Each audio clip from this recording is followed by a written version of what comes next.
Good day to you, Minot sports fans, on this fine Friday. Hope all is going well and that you have been able to find all sorts of Minot sports coverage here on the Minot Sports Podcast. So welcome to the show that made its return to the KMSU studios right before the beginning of school. Unfortunately, the NSIC just announced the cancellation of all fall sports and suspended all other athletics up through December 31st. It's unfortunate, but we'll just have to take what we can get. And in fact, I actually have a new idea of how we can show off our athletes here on campus. And so that starts today. But how lucky we are to be back in the studios early, and how lucky for us to have this guy on our side. Joining the podcast today is incoming MSU wrestler Jacob Swift. We highlighted him in one of the recent recruiting segments of the show. And this guy, well, he knows a thing or two about wrestling, and you guys are going to find out why here in a second. But Jacob, I just want to ask, how are you doing lately? I'm doing good. I mean, it's been a rough year, obviously, probably for everybody around the world. But I'm doing good so far. I think if you take into account yourself and still push yourself in the end, you can get work done with the pandemic going on still, you know. Yeah, wise words from Jacob there. So thoughts on the traveling in the city of Minot so far from your perspective? Man, when I first showed up here, it was a huge surprise for me because coming from where I come from, everyone was saying Minot's flat. It's flat. Everything's flat. So, and I know flat because I went to Nebraska Kearney, so I know a little bit about flatlands. And when I got here, I was like, wow, all the pine trees, there's green all over the place. We're in a little bit of a bowl, you know. So surprisingly to me, I was super satisfied with being here and just pulling into town. It's an awesome city.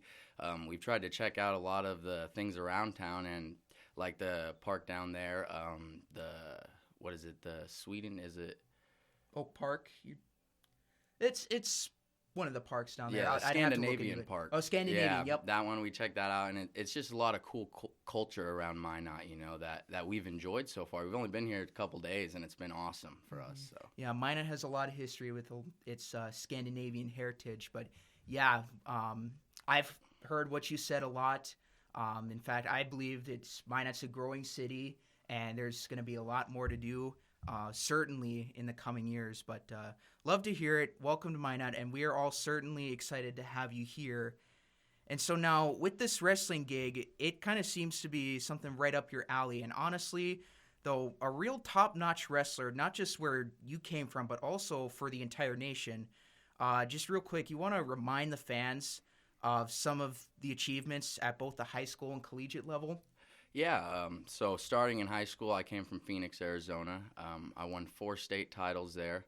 I was the only one to do it. I was the second person to win 4 state titles and go undefeated. I had a 179-0 record. I was the first person to ever do it, to win 4 state titles at 4 different weight classes and go undefeated. So those are just some of the accomplishments in high school. I became an All-American my senior year at Virginia Beach, where I took 3rd.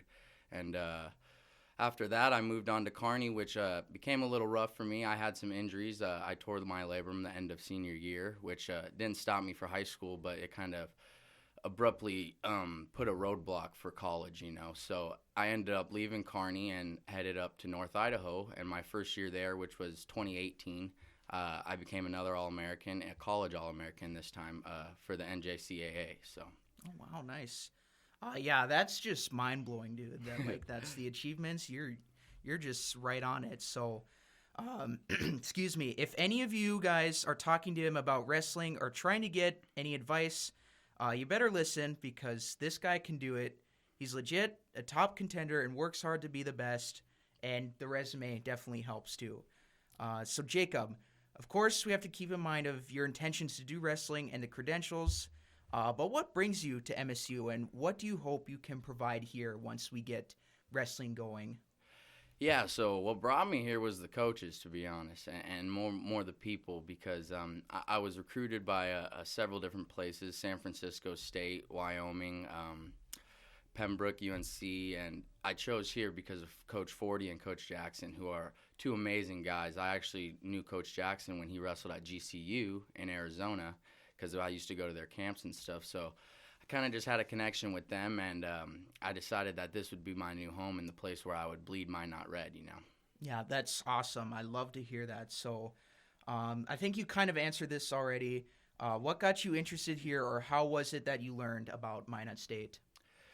I actually learned about Minot State back in 2016 when I talked to Coach Forty, and I had made the decision to go to Kearney and stuff, and so we kind of had stayed in contact over Instagram or text throughout the years, and my grades did slip a little bit, so that's why I had to head to JUCO, you know, and get them back up, and then once I got out of the JUCO, that's when me and Coach Forty reconnected again, and basically right off the first message, we were in contact and ready to get things done, you know. Yeah, good to keep those connections on hand because you never know when life or where life can take you. So Yeah. I know since you're coming from another college, it's not often that this happens, but that actually kind of answered my question. I was going to ask you, was there somewhat of a recruiting process? You said you got in contact with Coach Forty or any of the other coaching staff members. Did you happen to get any contact with some of the other wrestlers, or was it just letting your intentions be known that you were coming here? Yeah, so I didn't talk to too many of the other wrestlers before coming out here. There was a few that I had messaged me once I had been signed already. But for me, recruiting, I feel like I pushed myself a lot in the recruiting scene because I didn't have the coach there helping me, you know. So when I got recruited, I actually reached out to coaches. I reached out to Coach Forty, and I reached out to the other coaches, and then they would come back with their response, you know. So that's kind of how that worked. And yeah, it was basically based off the coaches. I didn't talk to too many wrestlers before coming out.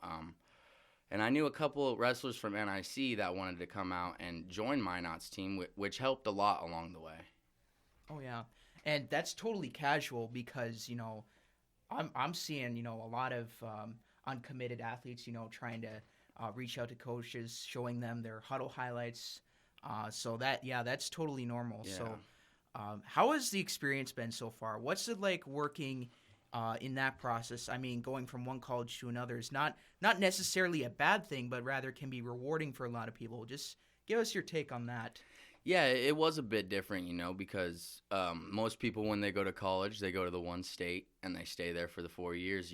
I've lived in 3 different states now for college, and for me, it's been a great experience to experience the country, different places to travel when you head to a different part of the country. So it's been a great experience for me, man, and I'm super blessed and grateful to even be here, Yeah, and we are definitely thankful to have you here. So what can you envision or hope to envision currently?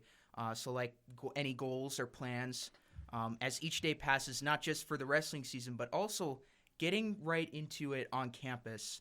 I was given awareness that you made yourself at home in Campus Heights and evidently going out and seeing everything that the campus has to offer. Like you said, you just remembered that where Hartnett Hall was, Yeah. and you also going around the city of Minot as well. Just give us your take on the experience so far in that. Yeah, the experience has been awesome. The first day here, we actually got to check out the dome and tour the dome a little bit, which was just a super good experience for me because that's hopefully where we'll be wrestling. Not knowing if we'll happen this year or next year, but hopefully we'll be back in there dueling with some guys. And it's just been a great experience to be out here and to be able to check everything out. To be honest, I've been to a couple different D2 campuses, and so far this is the greatest one I've been to with the dome and the way they have campus set up and the city right beside it. It's just an awesome experience for me. They say there's, 10,000 people can fit in the dome, and biggest, scoreboard, video board that they have to offer in D2. So, yeah, it's a good thing that, you looked at your options, but, Minot State, what they have to offer, that's, again, we're happy to have you. And once you see the dome with all the seats set up, I think you'll appreciate how nice it really looks. Yeah. Since doing so well in high school and carrying that onto the collegiate level, how do you manage to stay on top of that on a daily basis? That is a tough thing because when you get to the top, it's easy getting to the top. It's harder staying at the top, and that's facts because when you get there, you get satisfied a little bit, and you sit back and you go, okay, I'm here now, But for me, I've realized, man, I've been to that top, and I want to go higher. There's always a spot higher that you can go. There's always a bigger mountain to climb. So for me, it's always just pushing yourself every day. Every day when you wake up, tell yourself you're the best. Tell yourself you're going to be the best. And that's how it goes for me, is just pushing myself.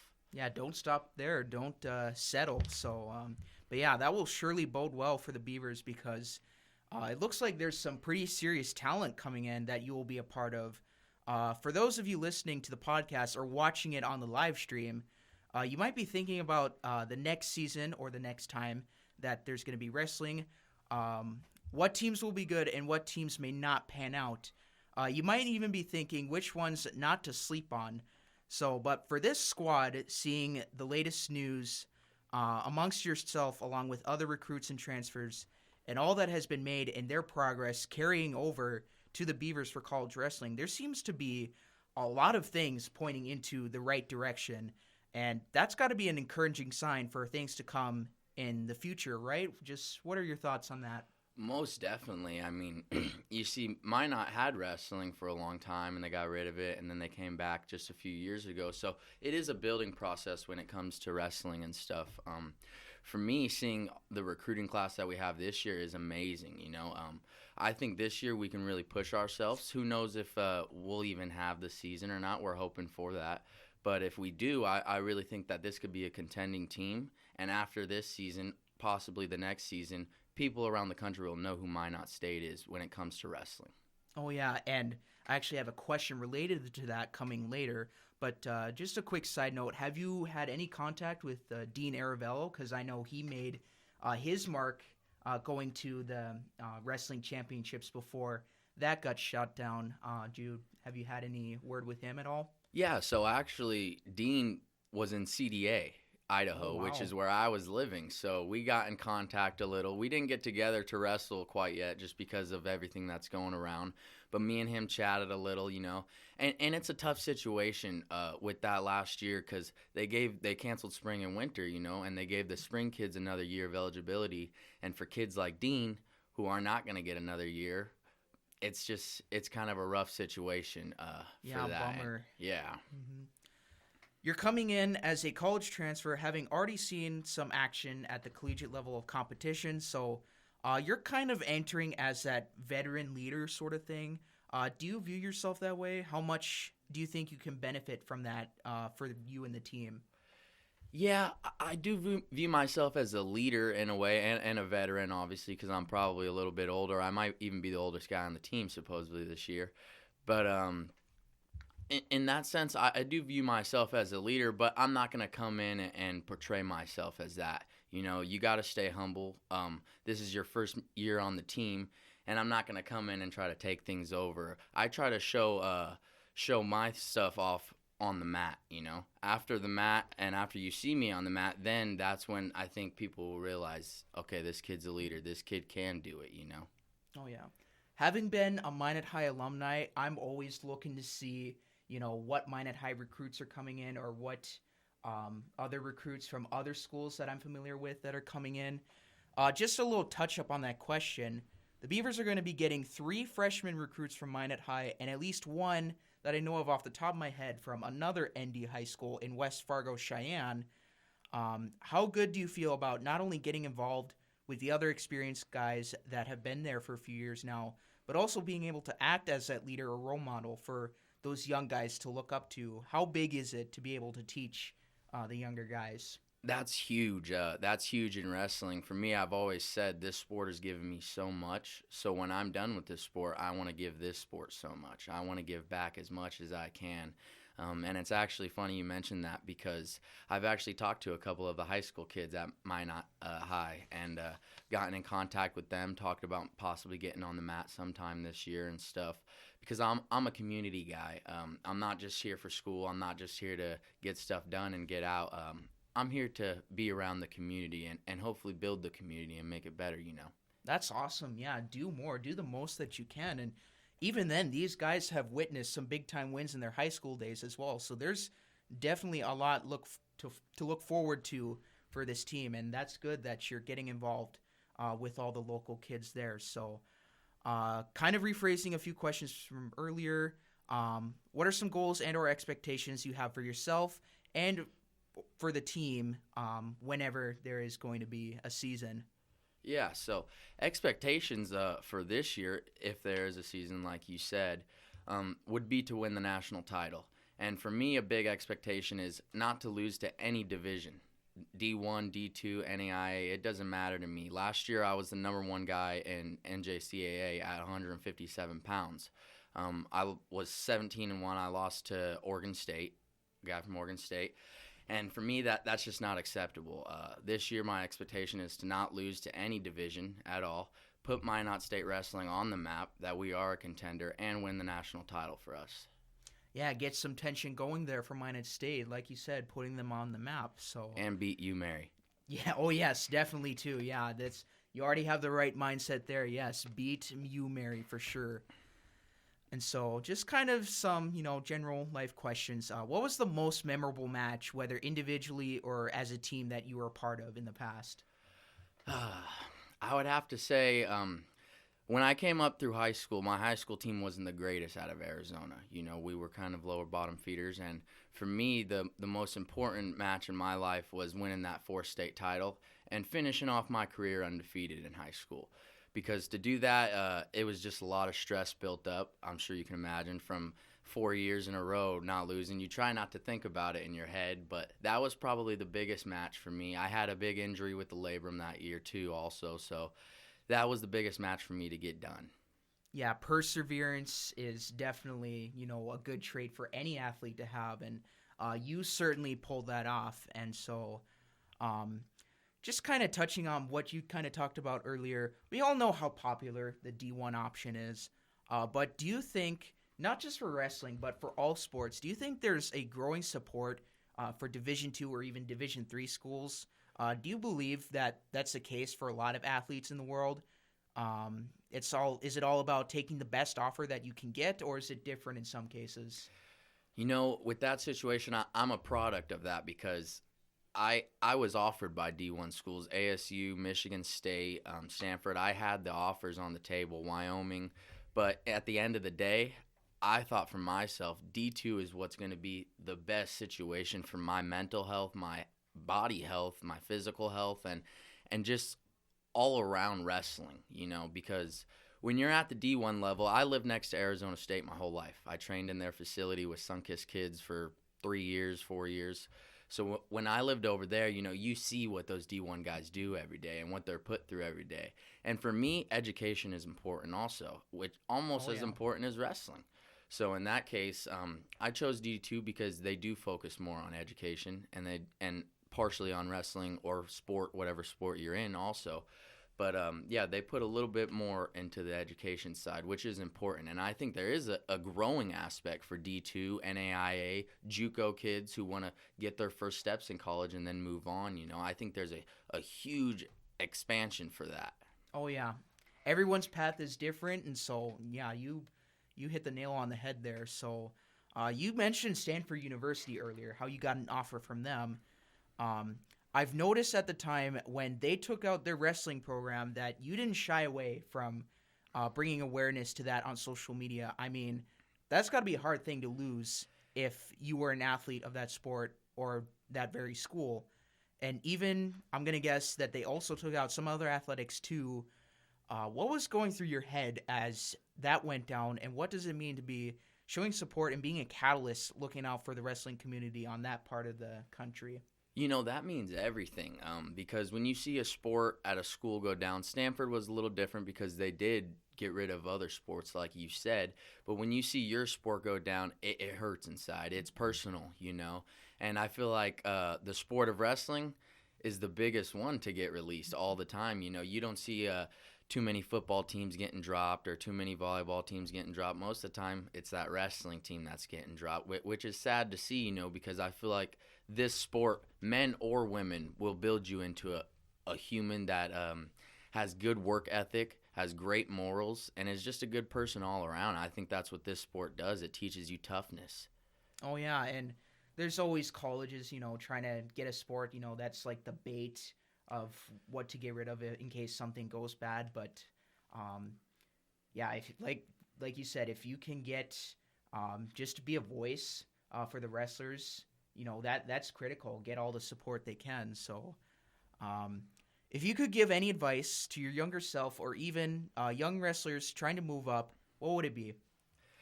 Always stay consistent. I'd say throughout a little bit of college, I've been a little bit inconsistent. I've tried to stay consistent, but when I was in high school, that was the biggest thing for me was consistency, trying to not stay the same as in athletics-wise, but doing the same routine, keeping on your same track, not making mistakes, Mm-hmm. Consistency is key. Here's the same question I've kept on hand for a lot of people that I have on here. So since this was made popular in today's world, if you could quarantine with any famous athlete, who would it be and why? Man, any famous athlete. Yep, anyone. So, like any wrestlers? Or, I would say John Smith from Oklahoma State, just to pick his brain, even if we quarantined for a day or two, just to pick that guy's brain on every little thing he knows, Yep, I've actually had a similar answer with that to Michael Phelps. So, yeah, to pick the brains of, a famous athlete like that, just how cool would that be?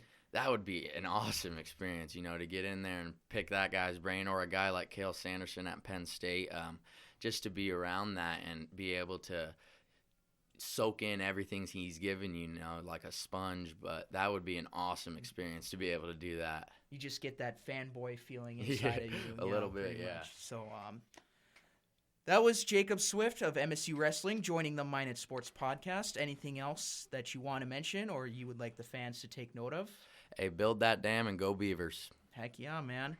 So you can find Jacob on Instagram at _Jacob Swift. Any other media platforms that you want to share out by chance? That's going to be the only one at this time. Only one at this time? Yeah. Alrighty, so you can go find him on there. And Jacob, we can't thank you enough for being on the show today.